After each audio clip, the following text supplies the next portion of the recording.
Hello, with us is Dr. Michael Laitman. Hello. Hello, everyone. We're continuing our show, Secrets of the Eternal Book. We see that also the show is eternal, says Dr. Laitman. Host, right? We've been doing it for 8 or 9 years now. We went through the Torah. We almost have 500 shows, many clips. There's a Kabbalistic vocabulary that practically explains every word in the Torah, and I think that's great. And we took a certain period and to think things over. We took some time to think things over, and now we'd like to continue our show, going on to our next book called Judges. It tells about how the people enter the land of Canaan, which later becomes the land of Israel. But before we go in there, before we begin the book of Judges, if you can refresh our memory, the recent events that happened just before they go into the land of Israel. You know, they talked about Moses, who for a lengthy period of time leads the nation through the desert for 40 years. He leaves Pharaoh with the nation. He comes closer to the borders, close to the borders of the land of Israel. He dreams about entering the land of Israel. We read about it, how he called out to the Creator, at least let me have a blink of this land. And in the last chapter called Ha'azinu, listen, it says, and God told him, here is the land that I promised to Abraham, Isaac, and Jacob. I let you see it with your eyes, but you will not be able to enter it. And Moses died in the land of Moab, and he is buried there, and no one knows where to this day. So this is how that chapter ends. So, why did Moses not enter the land of Israel after all that he went through? He was not let to enter the land. Well, obviously he couldn't, because the conditions are not set yet for the final correction of the nation, and therefore Moses doesn't have the right yet to be on this level called the land of Israel, meaning it is a desire. Eretz in Hebrew comes from the word Ratzon, desire. Eretz, land, comes from the word desire. That is directly aimed at the Creator, that is in mutual bestowal, in adhesion with the Creator. And this state does not exist yet. This can happen only in the last generation, that we are actually its beginning, as it says. So, in the times of Moses, if we're talking about time in the historic perspective of things, that couldn't be. Well, what I want to ask about is if you can remind us again, in man's inner work, what is that? The Pentateuch, what does a person go through there, and the entrance into the land of Israel, internally wise, what is that? Adam. Man is the whole of creation, called Adam, actually. All of us are parts of his soul. It is a spiritual entity that, in and of itself, just like we human beings see ourselves as separate beings, does not exist.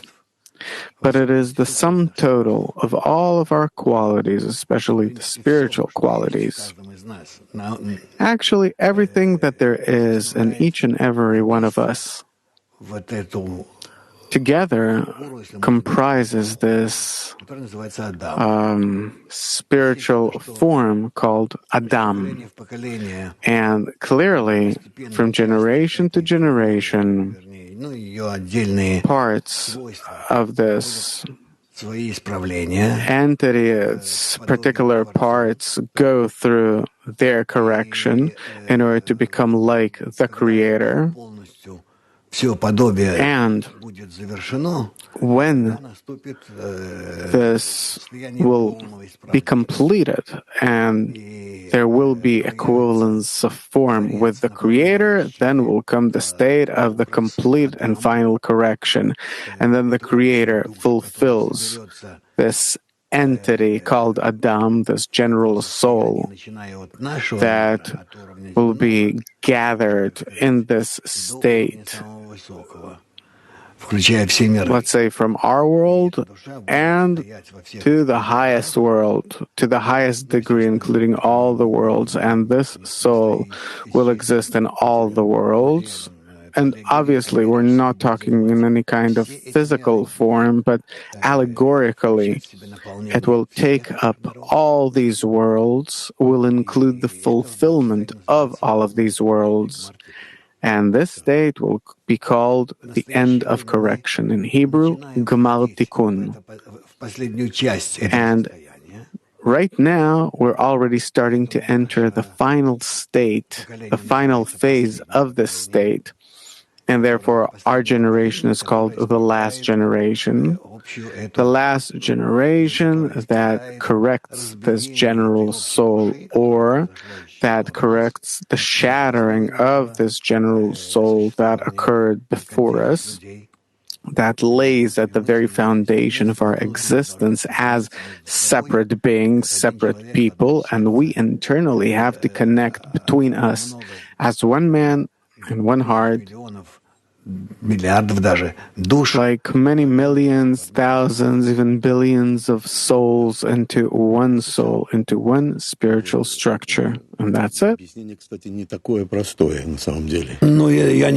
Well, it's not a really simple explanation, to tell you the truth. I can repeat if you want, no problem. I mean, the shattering, these shattered parts, pieces exist in each of us. Yes, the only thing that exists is the one common soul, the only desire that the Creator created, and besides it exists nothing. And everything that we grasp as existing in the world, around us, etc., we grasp only what happens inside this desire. And to the measure to which we will be able to come closer to one another, this general desire will become more and more revealed until we will feel ourselves as one man and one heart and one thought and one intention. And then we will truly come to a point where we will feel ourselves as one, as a single structure that entirely is interdependent and perfectly understands and coordinates itself with others, etc. Where's the Torah in all of this? When does this system called Torah come into action here? We see it from life.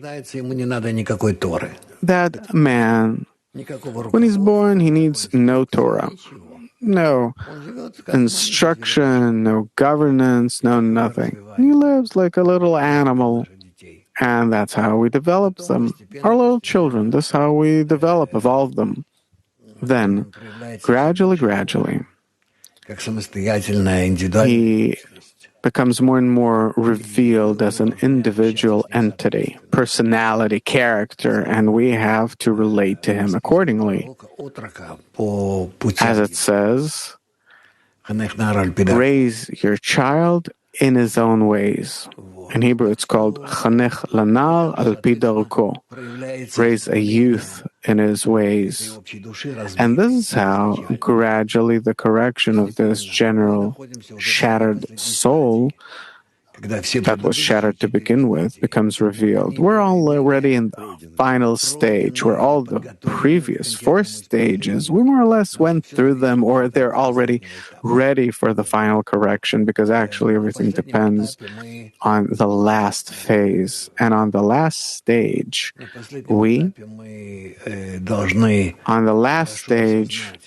we have to thoroughly understand and correctly realize ourselves, our origin, our history, our role, our destiny, our vocation, in short, to realize it all. And still, where's the Torah here? When do we start passing it through us? The entire system of the correct interaction of all parts of creation between themselves, the still, vegetative, animate, and man, the system of interactions, of the correction of these interactions, bring them to a certain mutual connection, all that is called Torah. Meaning, the realization of the method of the shattered parts of creation, the shattered desires, the shattered souls. So one way or another, once my aspiration is to come out of this shattered state into a connected one, then I need it. Exactly. Before that, you didn't need it in any way. For many millions of years, thousands of years. So I was born, and the way I grew up and continued, I did. Right, humanity existed in a state where it didn't need, and to this day, many don't need the Torah in any way. So, the first part of the Torah until the land of Israel, what was that? Was it some kind of correction or rising above the egoism? It is the period of unconscious, unaware correction, like a child, that a child will naturally crawl, then start walking on four, then maybe walking straight. He'll learn the way mankind learned. How to eat, drink, build, develop, etc. Because the existing egoistic desire in him will automatically, naturally develop him this way, and then he doesn't need any Torah, any method of, any artificial method of knowledge, of actions, because it'll be something natural that in return for his actions, he'll get either a reward or punishment. And, in a very short and decisive way, this will teach him. And still, we're going through the Torah one way or another. We're trying to absorb it. Nah. When we come to a state where we already have to consciously go into contact with the laws of nature, then it is necessary for us to understand the laws of nature in order to realize them consciously. And then we start feeling that if we will realize them egoistically as before, then we will truly suffer as a result. Therefore, in our time, mankind's revealing is discovering how shattered it really is, corrupted it really is, and that this might lead us to such suffering that we will simply eat each other up alive. And therefore the Torah is becoming revealed in advance, of course, since mankind is in condition to already, relatively, let's say, is ready to realistically, wisely relate to its existence, development. This happened for the first time with Adam Arishon, afterwards in ancient Babylon, 20 generations later, after the students of Adam, where Abraham was already the spiritual leader of Babylon and went on a head-on collision with the egoistic development of the Babylonians, that they were actually the manifestation of all the nations that lived back then on the planet, the so-called 70 nations, and Abraham, he tried to understand this himself. He did, he could grasp and accept this system. But afterwards, he was able to pass it on to his students. He gathered students. His father was a great spiritual leader, and therefore Abraham, after him, was able to explain to the inhabitants of Babylon the purpose of our spiritual existence, and those that heard him joined him, and Abraham started explaining to them that the entire system of nature is actually built in such a way that a person will consciously bring it to a complete and whole picture system, which is about love another as yourself. That's it, against your own ego. The ego is given to us on purpose in order for us to hate each other and to bring ourselves to a state of love toward one another. Actually, the thought is very simple, that above all hate, that love will cover all this hate, all these crimes, and this is what he taught the people who understood that that's what has to be done, because nature as a whole that we exist in, it forces, obligates all of its parts, no matter which, to come to that state one way or another. Now, those Babylonians who understood this and followed Abraham, they called themselves Yehudi, Jew, from the word yichud, connection, meaning connected between them, or they called themselves Hebrews, Ivrim, Yehudim, not Hebrews, but Jews, Yehudim, from the word yichud, connection. And that way, in addition to those 70 little nations that existed there, was added one more group that did not connect with all those nations, but said that we are one nation. And therefore, that group established by Abraham, they also called themselves Israel, from the word Yashar El, meaning be aimed straight to the Creator. And Hebrews, Ivrim, from the word Me'ever, meaning those who crossed from the egoistic attitude toward the world to an altruistic one. We talked about all of these things many times. We have to talk about it again. Great, let's do it. Then, from the Torah, we see that the ego grows, and it all the time demands new leaders, as I see this, that will be able to lead the nation and rise above the ego. And we're all the time talking about what happens inside a person. A person's attitude toward the world and toward the only upper goal, the Creator, His only upper goal, higher goal. Can a person follow all of these interchanges in himself? Well, you can build a logical chain. It's actually very non-complicated, and to try and realize it. Yeah. This is what we actually have to do, all people. And both those that see themselves as the descendants of the Jews and those that don't see themselves as the descendants of Jews, it doesn't matter. They do have to go through this. Absolutely everyone. To dip into Egypt, to be, yes, everyone will know me from small to great.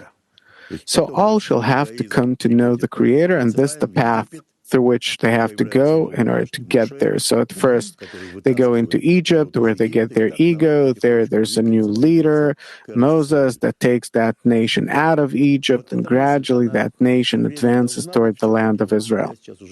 Right. Does a person have to have this thought all the time? Because we're in such a period called the last generation. So the thought that I'm advancing and I have to enter the land of Israel, does it have to exist in a person? And at what moment does it appear?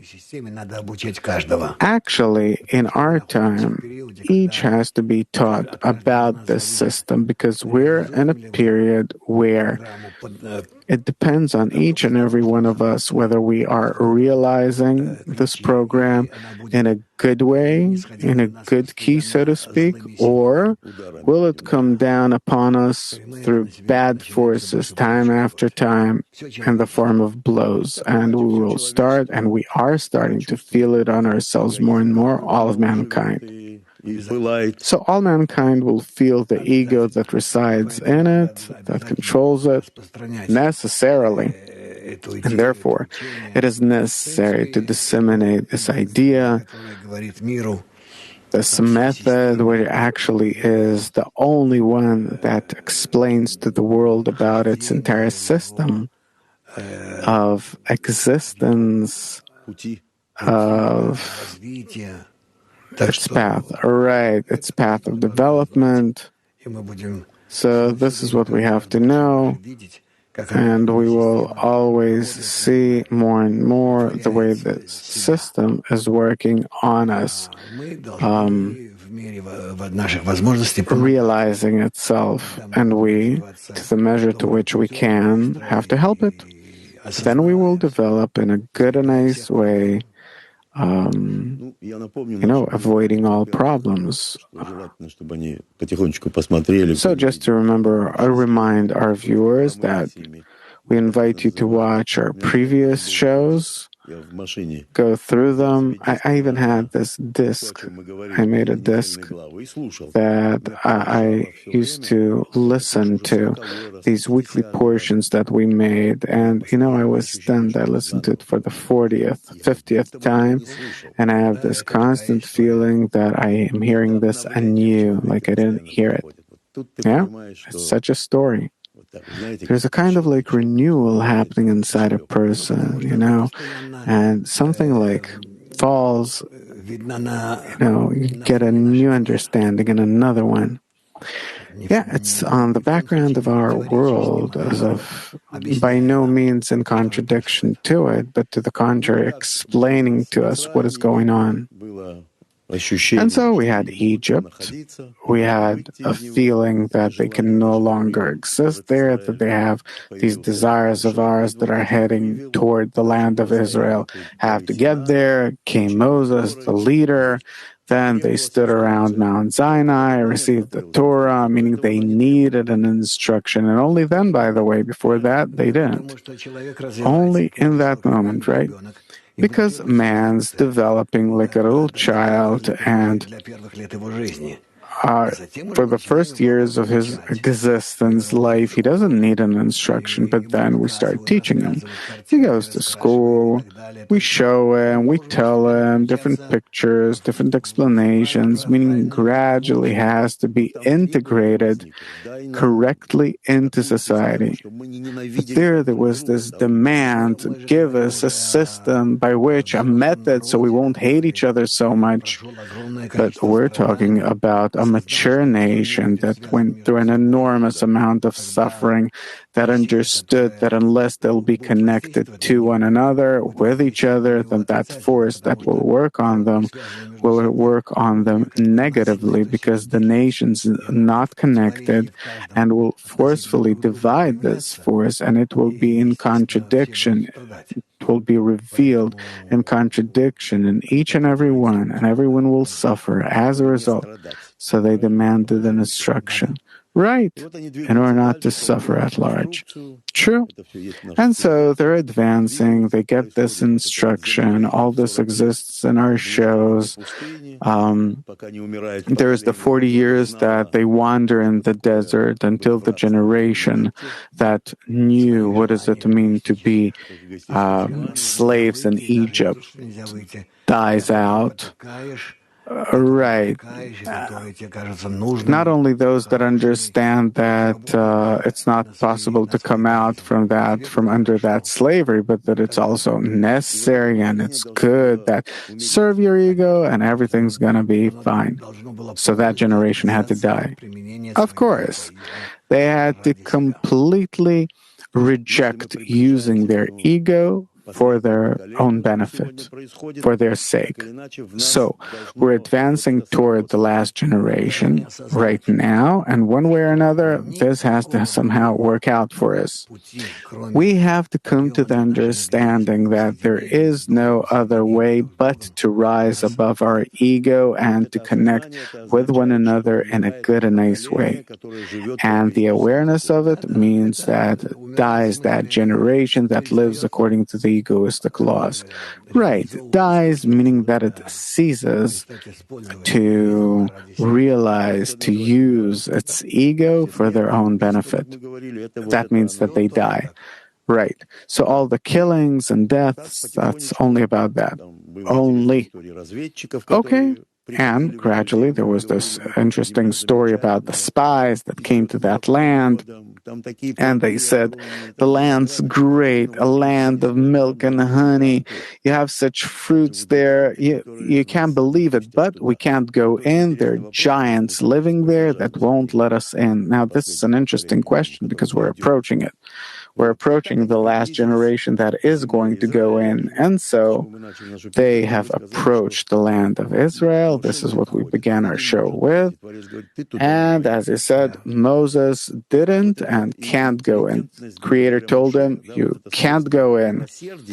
So this quality of Moses, of mercy, he's not a fighter. He's a spiritual leader. He won't be able to be there. He won't be able to be there because all parts of the nation, meaning all the egoistic qualities, they need to redo themselves, reshape themselves, connect, find that system of interactions, of anti-egoistic connections where they can connect together in the right combination between them. So this is already a war. It's not a war. They have to exclude all egoistic eruptions between them and to determine what is that's completely opposed to them. What are these qualities? And those qualities, so-called nations that exist before them in the land of Israel, to banish them, meaning to banish them from within themselves, from within their qualities, internally meaning leaving in themselves only the qualities of good, love, mutuality. Already the work in the land of Israel, you mean? Yeah. Only in the land of Israel, not outside of it. And Moses can't work that way. No, Moses only explains all of that to them. This great spiritual leader, this great spiritual force that accompanies them, leads them further until the complete correction, but without interfering in their actions. Starting with the entrance into the land of Israel, they act completely independently, disconnected from any spiritual guiding forces, meaning this is a stage in which a person ceases to be a child. He went through childhood, adulthood, and like a mature man, he leaves his parents and starts living on his own. So these are the laws of the last generation that are being realized there. Okay, now another question. Oh, we're kind of summing up our exposition. These 5 books, the Torah, we reached the boundaries, the border of Israel. What was that? Only rising above the ego without working on it yet? Like plowing it. Can we say something like that? That there was this law of don't do to others what you hate. That it was only about that, or am I wrong? True. We don't talk about love yet. So, love another as yourself, only in the land of Israel. This is why it's called Eretz, the land of Israel, meaning Yashar El, from the words Yashar El, a desire that is aimed straight at the Creator, at bestowal. So, what we went through with Moses, that's before the entrance. There are many laws that we have to accept, the laws of interaction between us. It's all based on that. That we have to be in the correct interactions between us, and there are laws that we have to start realizing as we go into the land of Israel. And this is called love another as yourself. Right. And this is what's not kept right now, but has to be. Won't be kept later on either, but now there's no point in even mentioning it. Now we're in complete even contradiction to it. Not that we're realizing it in some way, but we're in contrast with these laws of Israel. So why is this spring, wound? Why is it? It's in order for us to understand that we are counter to, in oppositeness to, the preferred state, and this leads to the recognition of evil. So our main work only begins now. Right. So, how are you? Once you get tired or anything, just tell me. Well, to get tired, I get tired all the time. Doesn't matter. And now comes a new leader. We're talking about the book of Judges. The first book is the book of Yoshua ben Nun, son of Nun, that consists of 24 chapters. And so, Yoshua ben Nun, it is known, it says that he was very wise since Moses put his hands on him, and he did. What is that blessing that Moses gave to Yoshua ben Nun to enter the land of Israel? Impossible to explain. It's not a person, These are all spiritual systems that govern, that guide us. It is a spirit that reigns in the souls that wish this correction.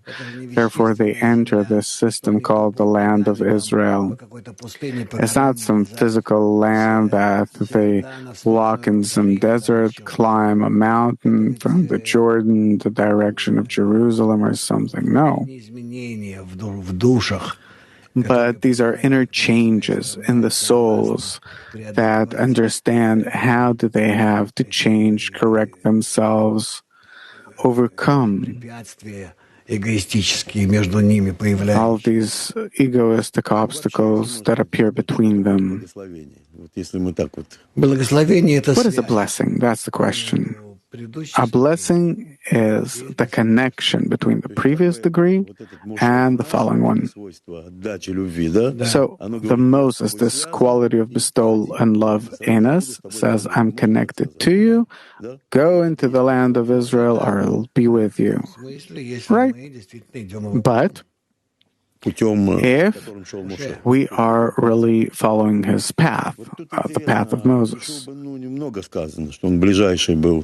So it doesn't say, it says that Yoshua ben Nun was very close to Moses, that he accompanied him on the Mount of Sinai. He was one of the 12 spies that went to spy on the land of Israel. When everyone said that it is impossible to enter the land of Israel, he said we should. It's such a quality inside of us that wants to go in and start working in the land of Israel. Right? And it says that the Creator tells him to cross the Jordan River. After 3 days, you and your nation cross the Jordan River. So it says, Moses, my servant, is dead. Now then, you and all these people get ready to cross the Jordan River into the land I am about to give to them. To the Israelites, I will give you every place where you set your foot, as I promised Moses. What is this border, the Jordan, inside a person that we have to cross in order to enter the state of the last generation? It is a border, a boundary beyond which, or that where nature starts demanding of us to implement new additional spiritual laws, meaning that if previously, until we entered the land of Israel, we could behave on a certain level of interconnection between us, then crossing this border, the Jordan, by the way, it's a border that is very clearly marked on all sides. It depends where you enter, how you enter, from what side, but actually, the laws of the land of Israel mean that when you cross this border, spiritual border, not a physical one. It's not somewhere in the mountains or someplace on land that this transition happens, but the crossing happens inside a person where he feels that from this point on, I have to direct all my entire self toward the Creator, only to Him and the quality of bestowal. This is what I internally have to be directed at, and if this is how I am, then I can really cross the border and enter the land of Israel. Land, Eretz in Israel, Israel, meaning being directed straight at the Creator. Literal translation, the land of Israel, of the land of Israel. What does this mean that I give you every place, and meaning that any desire in which you keep the laws of the land of Israel on your part, you will get a blessing, and it will also be the Creator will exist in this desire.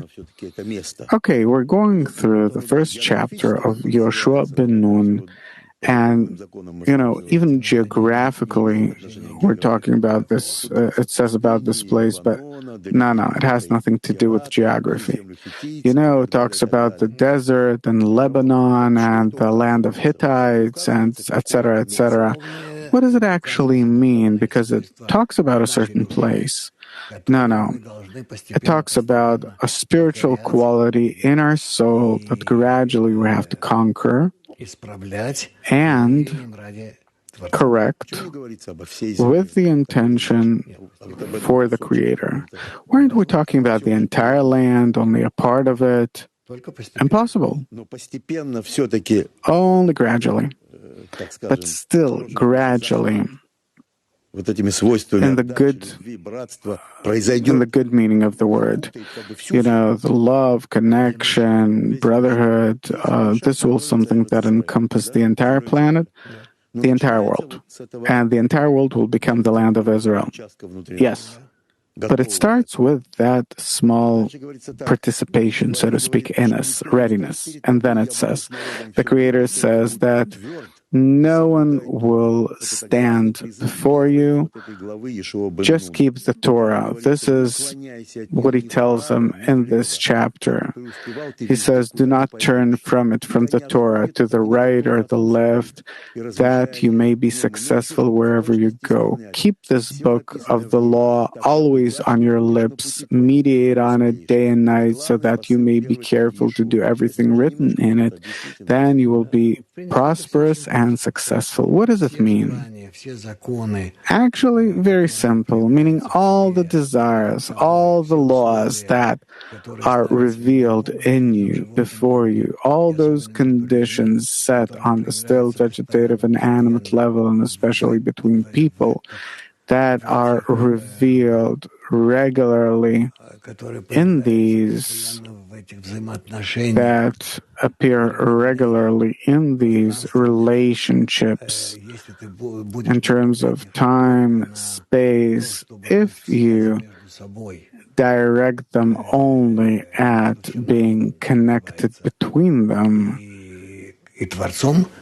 I mean, connecting the entire nation, so to speak, for the entire nation to be connected and for them to be connected to the Creator, then you will be able to realize this desire in you called the Land of Israel, meaning that is aimed straight at the Creator, and you will come to a state where you will realize the entire spiritual realm.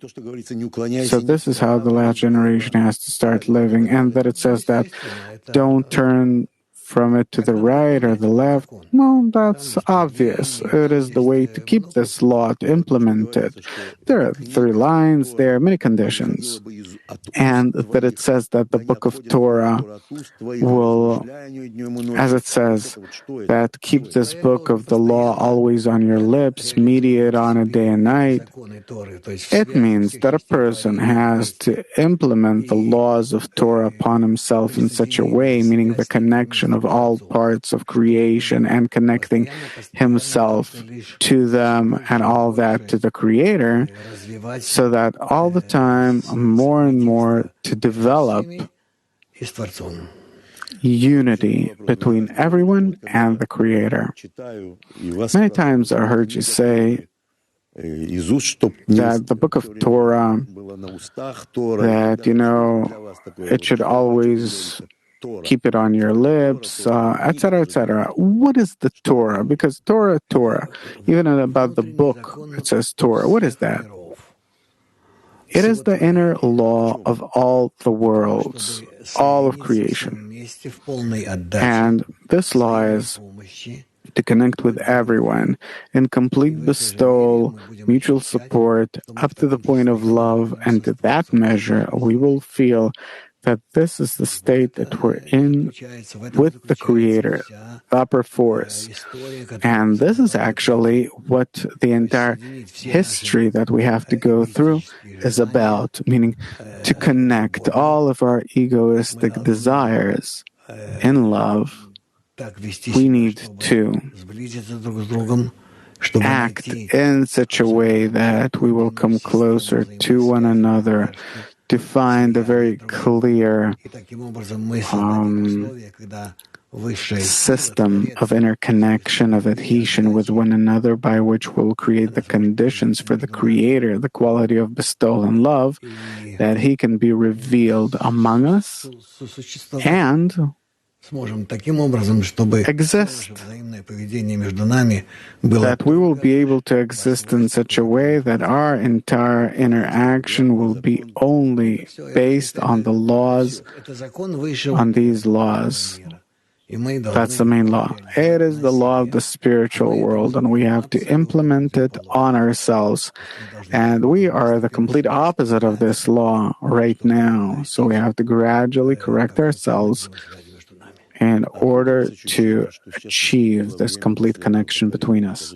Where do you have this feeling that we're in the last generation now, that we'll have to come to this one way or another, this terrible world that we see inside ourselves and outside of ourselves? I mean, the thing is that we see that the world is revealing itself more and more as more and more interconnected, that people are revealing that they're completely interconnected, but negatively, in a negative connection to one another.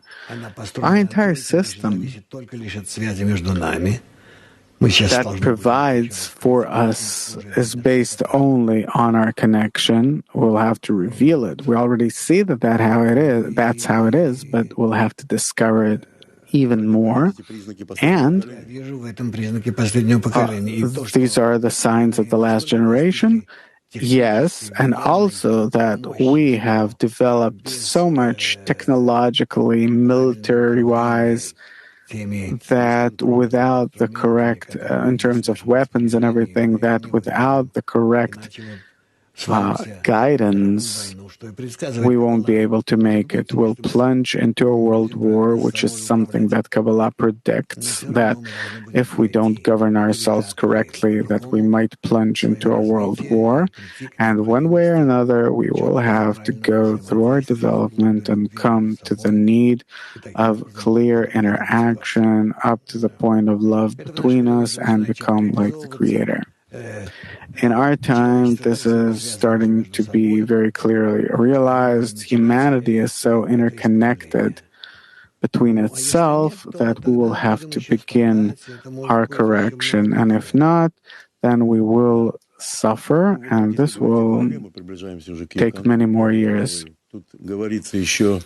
Well, we're coming to the end of the first chapter, and it says here that from the 12 tribes, you remember 2.5 tribes of Reuven, Gad, and Menashe, they have to remain behind the Jordan, but they go to fight into war, meaning that they first correct themselves, conquer the land of Israel together with everyone, with the rest parts of this general soul, but then they have to go back and live on the other side of the Jordan. Yes, but still according to the same laws, according to the same everything. It's simply that their spiritual qualities are such that they have to be outside of the land of Israel. This both talks about their higher spiritual degree, because they're realizing all the laws of the land of Israel there, even though that they're not in it. They're like conductors, right? And so can we say that afterwards, actually, through them goes this expansion of the land of Israel? We can, but it's a kind of speculation. I wouldn't like to deepen into those things that aren't clearly defined. Meaning, no point in looking at them as something that's left behind the Jordan and, let them live there. No. So, one way or another, 12 tribes enter the land of Israel. And for every tribe, there's their desire in the general soul called the land of Israel, and it has to exist precisely on that land, on that piece of land, and there needn't be such a connection between the tribes that they intermingle, meaning it's the initial correction of that general desire on that level. So these 12 tribes enter the land of Israel, and you're saying that they delve into it, and in their place they start correcting that without me. Right.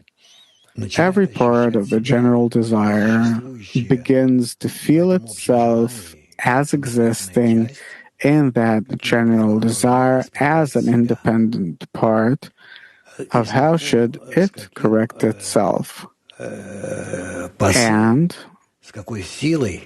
with what force, with what vocation should they interact with one another? Very gently. So the main work is inside the tribes. Yes, until they correct themselves, there can't be anything else. They work among themselves inside the clan. It reminds me about the tens, how each ten has to work inside itself, be corrected, and gradually and very gently connect to other tens. And we see that to this day, even though that we're talking about it for a long time, but we're not beginning any connections between our tens because it's still ahead of us.